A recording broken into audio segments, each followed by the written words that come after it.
ನಮಸ್ತೆ ಎಜಿ ನ್ಯೂಸ್ಗೆ ಸ್ವಾಗತ. ಕೊರಟಗೆರೆ ಪಟ್ಟಣದಲ್ಲಿ ದೀಪೋತ್ಸವ ಆಚರಣೆ. ತುಮಕೂರು ಜಿಲ್ಲೆಯ ಕೊರಟಗೆರೆ ಪಟ್ಟಣದ ಮುಖ್ಯ ರಸ್ತೆಯ ಶ್ರೀ ಮಹಾತ್ಮ ದೇವಾಲಯದಲ್ಲಿ ಮತ್ತು ಮಟನ್ ಮಾರ್ಕೆಟ್ ಬಳಿ ಇರುವ ದಂಟಿನ ಮಾರಮ್ಮ ಮತ್ತು ಮುನೇಶ್ವರ ಸ್ವಾಮಿ ದೇವಾಲಯದಲ್ಲಿ ಜರುಗಿದ ದೀಪೋತ್ಸವ ಕಾರ್ಯಕ್ರಮ. ದೇವಾಲಯವನ್ನ ವಿದ್ಯುತ್ ದೀಪಾಲಂಕಾರದಿಂದ ಕೂಡಿದ್ದು ದೇವರಿಗೆ ವಿವಿಧ ಅಲಂಕಾರ, ವಿಶೇಷ ಪೂಜೆ, ದೀಪದ ಮಂಗಳಾರತಿ, ಮಹಾಮಂಗಳಾರತಿ, ಭಕ್ತರು ದೀಪ ಬೆಳಗಿಸುವುದು, ಭಕ್ತರು ಸ್ವಾಮಿಯ ದರ್ಶನ ಪಡೆದು ಪ್ರಸಾದ ಸ್ವೀಕಾರ ಮಾಡಿದ್ದಾರೆ. Babu Khan, Tumakuru, AG news. ಕನ್ನಡಿಗರ ಮೆಚ್ಚಿನ ನಿಮ್ಮ ಎಜೆ 24/7 ನ್ಯೂಸ್ ಕನ್ನಡ ವಾಹಿನಿ ಇದೀಗ ಟಿವಿಯಲ್ಲಿ ಲಭ್ಯ. ವೇಳೆ ನೋಟಿಸ್ ಕೊಟ್ಟಿದ್ರೆ ವಾಪಸ್ ತಗೋತೀವಿ.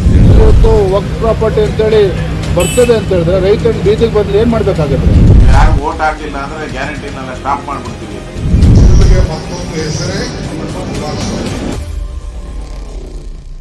ಕರ್ನಾಟಕ ಮತ್ತು ದೇಶ ವಿದೇಶ 360 ಡಿಗ್ರಿ ಸುದ್ದಿ ಹಾಗೂ ಉತ್ತರ ಕರ್ನಾಟಕ, ಬೆಳಗಾವಿ, ಬಾಗಲಕೋಟೆ, ಧಾರವಾಡ, ಹಾವೇರಿ, ಗದಗ, ಬಿಜಾಪುರ ಜಿಲ್ಲೆಯ ಕ್ಷಣ ಕ್ಷಣದ ವಿವರವನ್ನ ಪಡೆಯುವುದಕ್ಕೆ ಎಜೆ 24/7 ನ್ಯೂಸ್ ಕನ್ನಡ ವಾಹಿನಿಯನ್ನ ಲೈಕ್ ಮಾಡಿ, ವಿಡಿಯೋಗಳನ್ನ ಶೇರ್ ಮಾಡಿ, ಕಮೆಂಟ್ ಮಾಡುವ ಮೂಲಕ ನಮ್ಮ ವಾಹಿನಿಗೆ ಸಹಕಾರ ನೀಡಿ ಮತ್ತು ಚಾನೆಲ್ ಅನ್ನ ಸಬ್ಸ್ಕ್ರೈಬ್ ಮಾಡಿ. ಧನ್ಯವಾದಗಳು.